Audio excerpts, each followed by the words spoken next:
So this is the best build I've ever played in last Epoch. It's basically everything you want to build: damage, mobility, tankiness, easy to start in gear, there's no required uniques. It's got it all. Here I'll show you a quick echo, level 90, show you how it goes through this map. It's pretty smooth clearing. You just throw your hammers, it'll proc your smites. You get shield rush, it's a really OP skill, and you can just like charge forever till you hit a wall basically. So you throw your hammers and smites come out, you can charge through everything. Your hammers are still going, so you will still kill things while dashing through. So what you can do is charge your things up and then charge through. Oh, I hit something, but charge through and kill the mobs as you go. Kind of like that, but it was a rare mob, so it didn't die.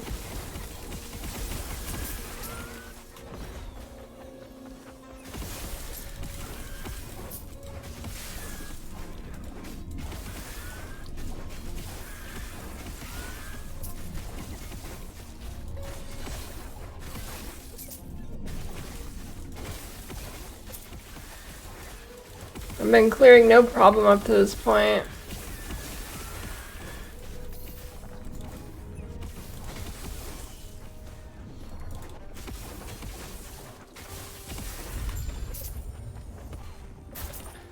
Single target's good, clear's good.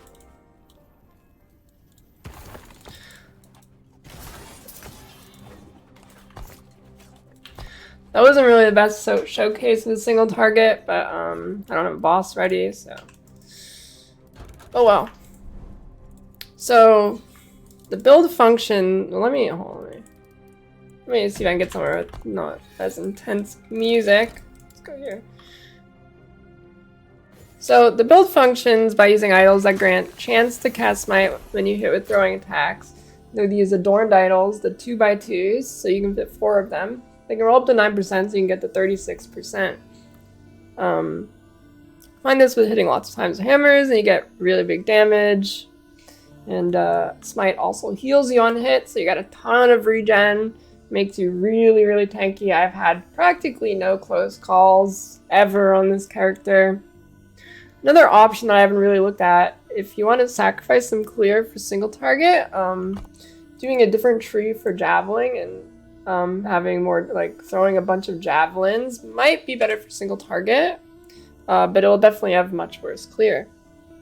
So if you don't have Smite relics yet, Hammerdin without Smite is still good, and you can use this to farm out your relics. So you just go regular Hammerdin. I don't have a tree for it, but it's pretty self-explanatory. You would just, instead of focusing on throwing a lot of hammers, you'd actually click the damage nodes. So you have no damage nodes clicked. Like that, I don't have that. So don't have hit damage. I'm basically just trying to get as many hammers out to proc Smite. So you'd do a traditional Hammerdin build, get more damage on the hammer itself. Then you can farm out your relics for this build if you want to do that, or you can just play a different build completely, then respec later or make a new character. But it is viable to like go hammer throw the whole time if that's what you want to do. Also, you only need 1 relic for this build to function. You only need 1 of these. I mean, obviously if you have more it'll be much better, but it does. I was on 1 for a really long time and it functioned just fine. A big note is, to sustain mana, you do need the -3 mana cost on both these wings, just getting that out there. If you're wondering what I managed to use, it will be that. So let's go over the gear I have right now.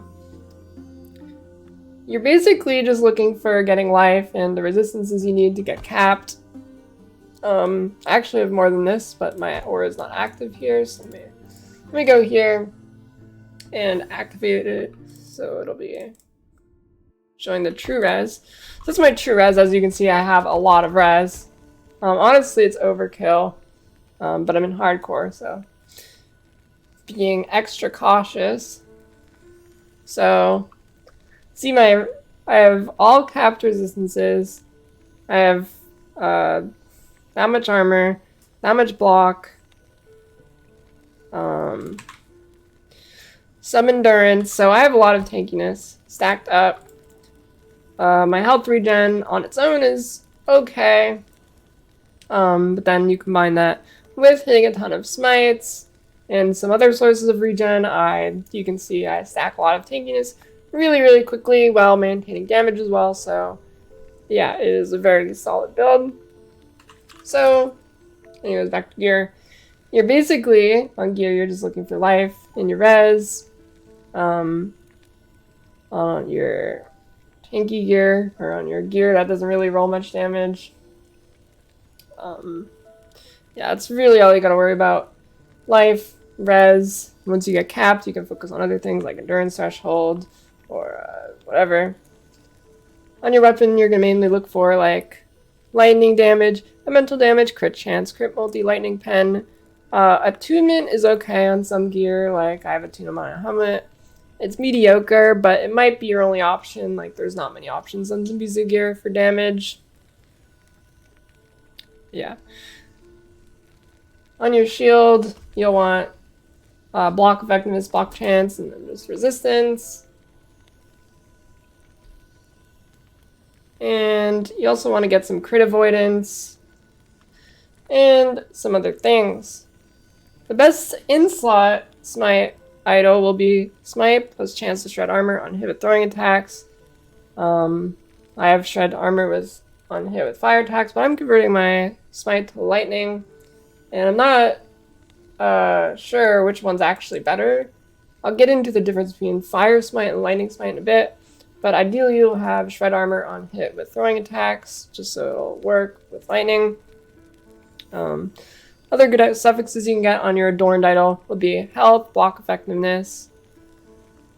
On small items, you mainly want to just get healing effectiveness and whatever res you need, or you can get on this other type of small relic. I mean idol, sorry, I keep calling them relics, but they're idols. Then you also get like health and armor or stun avoidance, that'd be good as well. The two main uniques you're going to look for on this build are Devotion and Bastion of Honor. You can find Devotion from Age of Winter Monolith unique or Set Amulet Echoes. Oh, sorry. Age of Winter Monolith unique or Set Amulet Echoes, and Bastion of Honor from the Black Sun unique or Set Shield Echoes. So that will be this one, Age of Winter for Devotion, and the Black Sun for Bastion of Honor. Let me pull up the page here. I'll show you what they each do. I'll link this in the description as well. Devotion here, it gives you more damage with Smite based off your Mystic Mana, gives you some endurance, gives you healing effectiveness, gives you a ton of lightning damage, gives you a ton of lightning pen. See why it's really good. Also gives you a ton of resistance. Bastion of Honor gives you 100% block chance within 4 meters. Do I have to explain why that's good? It gives you a lot of block effectiveness and also health. And essentially the build is a melee build, even though it's not. But you play pretty much melee range, so it'll be pretty much 100% uptime against anything close to you, obviously. So on to the skills.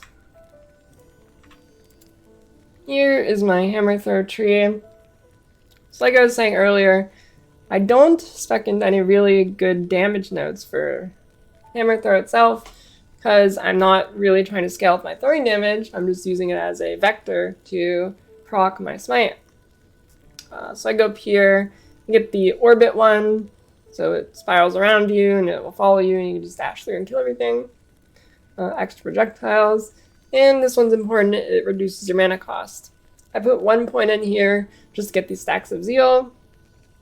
Then here's attack speed and hammer's reduced speed, the actual rotation speed. So I'm not sure the ideal ratio here. You could definitely put more points in here into the one that makes them rotate slower. If you want better single targets, then they rotate slower, they'll hit same enemy more, but it might potentially decrease your clear speed because it's going slower. So there's like a balance there you will have to figure out for yourself. this has been fine for me. I might test the other way later. Smite tree, path up here to get to the fire to lightning conversion. Then you got sacrifice, which makes you take damage when it casts, but it also heals you, so keep that in mind. And you take this next node, which decreases the cost, so it makes it very manageable and you can easily sustain it. This one gives you a ton of base crit, giving you lots of crit chance. This is kind of where it becomes really good as a crit build, and that's when lightning also becomes good, because a few lightning things in specific give you more crit stuff, as opposed to if you were to just go fire.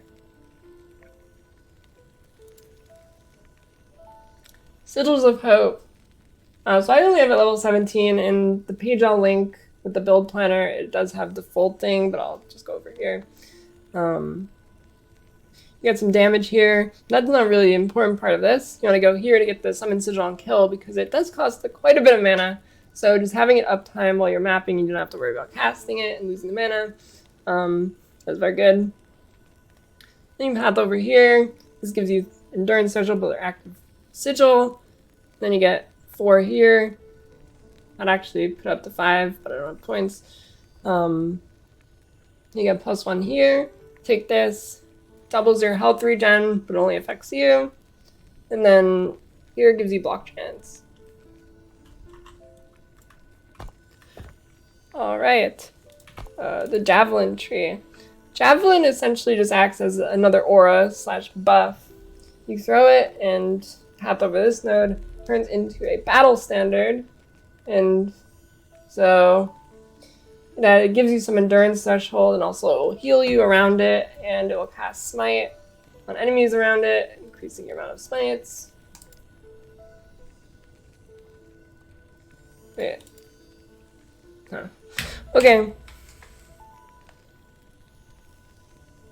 Let me go over the build planner a bit now, so there's a little bit more info. So you can see here, I've kind of put in like the ideal gear here. I didn't worry about the tiers because obviously you're just going to want the highest tiers. So just gives you an idea of what to look for. It doesn't really cover all your bases with res either, but I believe in you. You're smart enough to figure out your res. So obviously all these pieces of gear, well, you'll not be able to get all these affixes, but you can get most of them. So the blessings I'll go over here. You kind of have leeway, really, it's just your preference. I go unique, drop rate, amulet drop rate, spell damage, leeches life, scepter drop rate, since we're trying to get scepters, lightning res shred, increased shard drop rate, crit strike avoidance, skill shard drop rate, block effectiveness, endurance. Yep. Here I'll show you the passive tree I've got at level 83. The full one will be in the build planner description link thingy. So in the Sentinel, here it is. Get some vitality. You only put 1 shield, only 1 point in this because the block chance is on increase. Max that, max that. This is a good node, gives you less damage taken nearby enemies. Stun avoidance here and damage. Paladin tree, max that is a lot of lightning damage. Lightning pen, 1 point in that because it's not skill. The block chance, 1 point in this. I'm kind of on the edge of taking this. I mean, it's not. I don't know. I'm on the edge if it's worth it. Health and healing effectiveness here. You got a lot of necrotic res and healing effectiveness here. Lots of armor, crit avoidance, spell damage and armor. This makes it so you cannot dodge, so don't worry about getting any dodge chance on this build. It's just all block. Crit multiplier lightning is a big one. There's a reason why you convert to lightning. And spell crit chance, ton of that there. This gives you health and damage. If you wanted to get more damage and less health and stuff, you could choose this one. You kind of have that ability to choose more damage nodes if you'd rather that over the tanky nodes. So something good to note is early on, if you are lacking void res, something that's good about Sentinel is you have a lot of resistance on your trees here. So if you need void and fizz resistance, you could just dump a bunch of points in this while you're leveling before you have it on your gear. And the void knight tree, you get a ton of it there. If you need fire and void, you got some there on the base tree. Here on the paladin tree, you got Ellie Res and attunement here. So yeah. And then, like I said, the full tree will be linked in the description on the build planner page.